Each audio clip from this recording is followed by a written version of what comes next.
Bem, ouvintes da Rádio Baruch FM, do Portal Baruch, YouTube, Facebook. Hoje o nosso assunto é teatro. Estamos recebendo aqui o ator Pedro Sá Moraes. Pedro, seja bem-vindo aqui à Rádio Baruch FM. O Pedro que está com o espetáculo A Paixão de Brutos, né? E ele vai contar um pouco dessa peça, desse espetáculo para a gente. Pedro, como é que surgiu a ideia desse texto, dessa dramaturgia, né? Conta um pouco para o nosso ouvinte. Bom, primeiro, boa tarde, Afrânio, boa tarde, ouvintes da Rádio Baruch. Boa tarde, pessoal de São Paulo. A Paixão de Brutos nasceu enquanto ideia no começo de 2017, quando eu reli o Júlio César de Shakespeare. Eu já tinha lido muito mais novo, mas quando eu o li naquela época, ele me tocou muito. Me tocou num ponto assim de uma necessidade, mais do que artística, uma necessidade humana e ética, de falar sobre as coisas que Shakespeare falava aí em 1599, quando ele escreveu esse texto. Sobre coisas que aconteceram em 44 antes de Cristo, mas que de alguma forma parecia retratar uma série de aspectos da nossa vida cotidiana, da nossa vida social, da nossa vida política. Coisas como a função do ódio enquanto motivador de gestos políticos, de inflamar as multidões, até as estratégias de convencimento do público, o marketing político, ele está retratado de uma forma muito inteligente, muito sutil dentro desse texto. A outra coisa que me atraiu muito ao Júlio César de Shakespeare e a querer contá-lo agora é que esse texto ele não tem um grande vilão óbvio, como em outros textos de Shakespeare você tem, sei lá, um Ricardo III, um Iago no Otelo, você tem uma Lady Macbeth, você tem umas figuras assim que são assim meio demoníacas, né? Esse texto ele não tem esse demônio, ele tem seres humanos extremamente equivocados, assim, fora da casinha, assim, mas que fundamentalmente são homens e mulheres atravessando a vida e sendo atropelados pela marcha, pelo transe da história. E eu resolvi contar essa história não como uma forma de ilustrar o personagem fulano ou o personagem beltrano da nossa vida, do nossa cena política, mas como uma forma de nos colocar e me colocar diante de um espelho que nos ajudasse a entender um pouco o que são essas estruturas que ficam se repetindo permanentemente na história, né? Como o Karl Marx fala no 18 Brumário de Luiz Bonaparte, a história se repete duas vezes, a primeira como tragédia, a segunda como farsa. Então, assim, eu vejo a gente vivendo coisas que parece que já foram vividas algumas vezes e elas vão ficando cada vez mais grotescas, cada vez mais farsescas. E eu tive uma vontade, uma necessidade muito grande de contar essa história. Como é que isso virou A Paixão de Brutos? Eu, antes de ser ator, eu sempre fui músico, compositor de canções. Essa é a minha trajetória profissional mais longa, com discos lançados e com muita vida em torno da canção popular. Não só como compositor, mas também como intérprete, também como curador, idealizador, agitador cultural, membro do coletivo Chama, um grupo de artistas e agitadores de cultura no Rio de Janeiro. Então, eu decidi que eu queria contar essa história usando a linguagem que me era mais própria. É um teatro-canção. É um teatro-canção. E aí eu comecei a criar uma dramaturgia muito baseada no Shakespeare, mas em que eu condensava grandes trechos e diálogos, coisa e tal, na figura de um narrador, que não existe no texto original, até porque eu não queria fazer essa peça sozinho. Eu não queria submeter as pessoas a 3 horas de texto de diálogos shakespearianos, uma pessoa sozinha no palco. Então, assim, eu condensei bastante para contar os aspectos dela que a mim me pareciam mais importantes, mais significativos. E as canções elas foram sendo propostas para mim pelo próprio texto de Shakespeare. De repente uma cena logo no começo, uma cena estranhíssima, engraçada, assim, que vem dois membros da aristocracia, assim, totalmente arrogantes e cheios de queixo em pé, e vem o povo todo celebrando alguma coisa que eles não sabem bem o que é, eles perguntam o que é, e aí era o povão comemorando que o César tinha ganhado a batalha sobre Pompeus, a guerra civil romana. E aí, de repente, aparece uma figura que é um sapateiro, altamente irônico, sacana. E aí você estava agora há pouco me falando um pouco da história do Martim da Vila, né? De um certo modo, eu comecei a ver naquele texto shakespeariano um tipo de humor meio Martim da Vila. E a canção, a partir das ideias que estão no Shakespeare, ela me foi proposta. E eu escrevi a canção. E assim aconteceu em vários outros momentos da peça. Assim. A peça tem quanto tempo, Pedro? 70 minutos. 70 minutos. 70 minutos. O nome do que a gente chamou de teatro-canção, esse estilo teatro-canção, foi que assim, eu chamei um diretor, né, o Norberto Presta. Ele é um argentino, sujeito brilhante. Já dirigiu o Lume, de Campinas, já dirigiu a grande dama da dança contemporânea brasileira, Angel Viana, lá do Rio de Janeiro, um cara com muitos prêmios no exterior. Nós começamos a trabalhar juntos, eu o convidei para dirigir, ele começou a trabalhar comigo na montagem da coisa. Né? Eu fui trazendo os textos, as canções, ele gostou, então vamos lá, vamos trabalhar junto.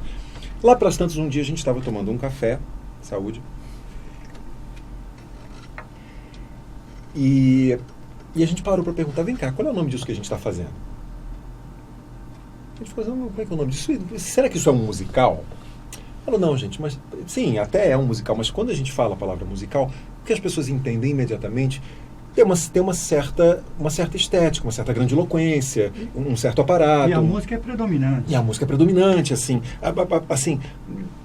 não só pelo, assim, que nesse espetáculo a música ela é até muito presente, é bem predominante, mas assim, você pensa normalmente num tipo de efeito catártico da música, né? Assim, de repente entra uma orquestra ou entra uma banda. Sim. E aí o protagonista entra e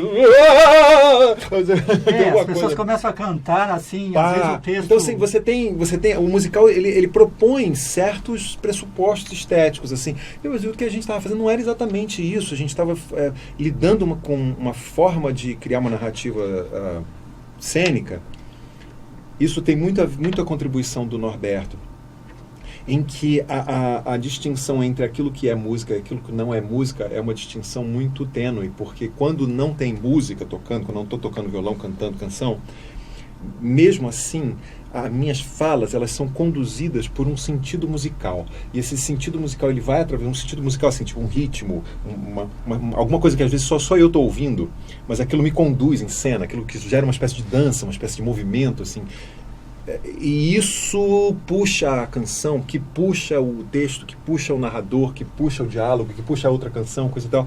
Então, assim, a gente parou e falou assim, então é o seguinte, o que nós estamos fazendo é mais próximo, vamos dizer assim, de um trovador, que na Itália tinha, né, da Alta Idade Média, os cantastorie, você tinha trovadores provençais, talvez, assim, contadores de história, cantadores de história, que itinerantes, que levavam a sua carrocinha, talvez, sim, e que abriam sua carrocinha e contavam uma história. Tem mais a ver com isso o que nós estamos fazendo. E por isso nós demos esse nome, Teatro-Canção, para que ficasse claro para as pessoas que vão assistir, que estão sendo convidadas a assistir, que elas vão ver um Shakespeare, vão ver as canções, as minhas canções, mas elas vão ver uma linguagem específica, que foi criada dentro de uma herança específica. E o que assim, nos chama a atenção, né, é essa contemporaneidade do Shakespeare, né? Como você falou. Vixe Maria. Você traz um texto do Shakespeare e às vezes as pessoas se deparam e ficam falando, poxa vida, mas como é que o Shakespeare possa hoje trazer elementos do dia a dia. E você percebe o quanto ele está presente. Né? Tem até tem piadas, que as pessoas caem na gargalhada, no meio do espetáculo. Assim, então, Casco, o que aconteceu lá dentro? Sabe? O que aconteceu lá dentro? Aí o Cícero falou alguma coisa, e o Casca responde. O Casca é um personagem assim, bem jocoso, assim. Já no texto original ele diz assim, o Cícero falou umas coisas, disse um negócio em grego, mas o que ele disse, Casca? Para mim era grego. Isso está no original, está no Shakespeare, essa coisa do... Assim, ele falou umas coisas em grego, o que ele disse? Para mim era grego. É uma piada completamente que poderia ser feita hoje, assim, pô, não entendi nada que ele falou, para mim era grego. Sim, exatamente. Já em 1599 isso já era uma piada, assim, com várias outras coisas, assim, de um ponto de uma inteligência, uma ironia. Agora, assim, as partes mais cruéis dessa atualidade, tem várias, assim. Uma delas é essa coisa da superstição. Assim, os personagens, eles estão permanentemente, assim, sob um signo de alguma coisa meio mágica que está anunciando um destino terrível. Assim, isso também me parece uma coisa meio contemporânea. E a coisa para mim que, assim, essa coisa do marketing político, os personagens estão o tempo inteiro assim, dialogando sobre assim, não, e se a gente chamar fulano? Se a gente chamar fulano, que impacto isso vai ter na opinião pública? Exatamente. Gente, que coisa... essa coisa do ódio de classe. Ódio de classe. O ódio é uma coisa que hoje em dia a gente percebe, né? Está muito forte, né, esse radicalismo, essa questão de ódio. E em todos os setores, você vê o ódio se propagando, não assim nas redes, mas fora. Sim. Você vê nos campos de futebol, sim, no trânsito, no dia a dia das pessoas, né? Sim, parece que não tem mais espaço para o contraditório. É o que eu sempre digo, né, Pedro? A gente pode não concordar, mas o teu direito de se expressar está garantido. Críticas, etc., acirramentos de contradições, isso sempre houve, assim, mas me parece que agora chegou-se a um paroxismo, chegou-se a um lugar, assim, em que as pessoas estão começando a, sei lá, escorrer baba pelo canta-boca. Assim. Então, e eu acho que quando a gente, no teatro, na cultura, na comunicação, no rádio, na televisão, a gente tem que começar a dar o antídoto para isso. Sim. Porque se a gente não parar, aonde que a gente vai chegar, né, Pedro? Sim. Então a gente precisa. E no caso da Paixão de Brutus, o Shakespeare, ele traz isso para o espectador. Ele está falando de um momento bem chave ali na República Romana, que é o momento em que, a República Romana, o período da República Romana, ele não foi nem de perto um período pacífico. Ele foi um período marcado por muitas guerras intestinas, por muitas guerras civis, por muitos golpes de Estado, por muitas reviravoltas, coisa e tal. Mas havia alguma coisa que poderia ser considerada como uma espécie de uma continuidade institucional, que era a possibilidade de uma certa representatividade popular, ainda que fosse uma coisa extremamente elitista, etc. Mas, assim,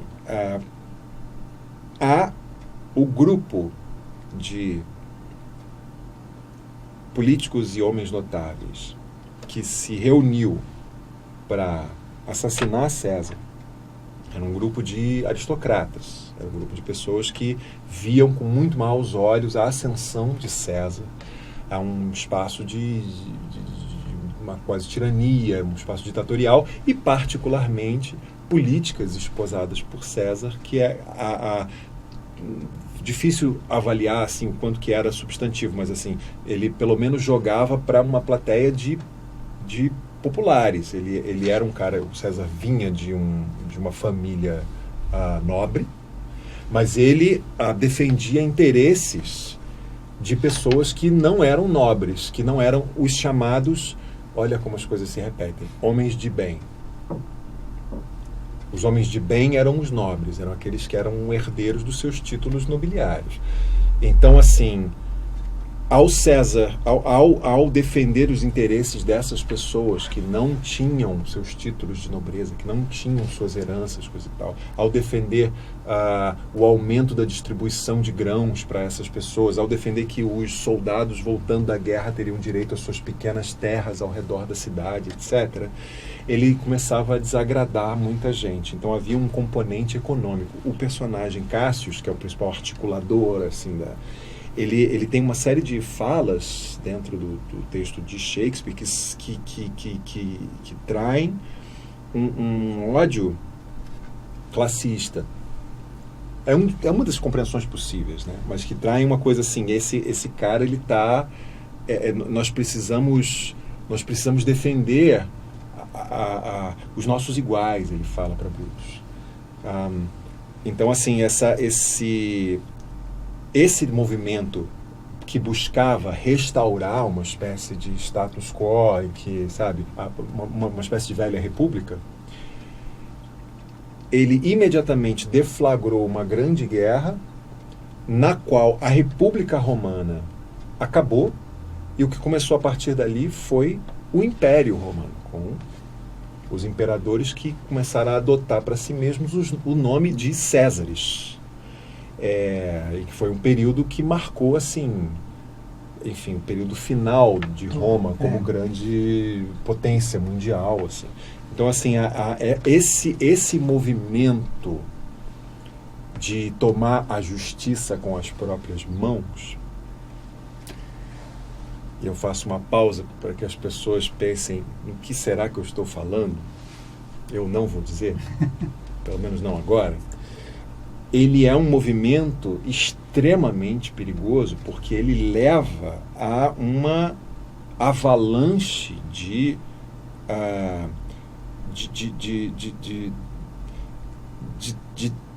transformações gravitacionais. São transformações que são levadas pela gravidade do mais simples. O mais simples é um super-homem. O mais simples é um ditador. O mais simples é um tirano. É uma pessoa que chega e que dá as respostas. E que pinta tudo como uma espécie de efígie, pinta tudo como se fosse uma questão de ou você segura essa bandeira ou você está contra. Então, assim, essa avalanche, essa grande bola que vai crescendo com o ódio, que vai se aumentando, a dificuldade de reflexão, a dificuldade de complexificar as questões, assim, como se agora a gente só pudesse ser hashtag isso ou hashtag aquilo. Isso é um prenúncio de uma coisa muito grave.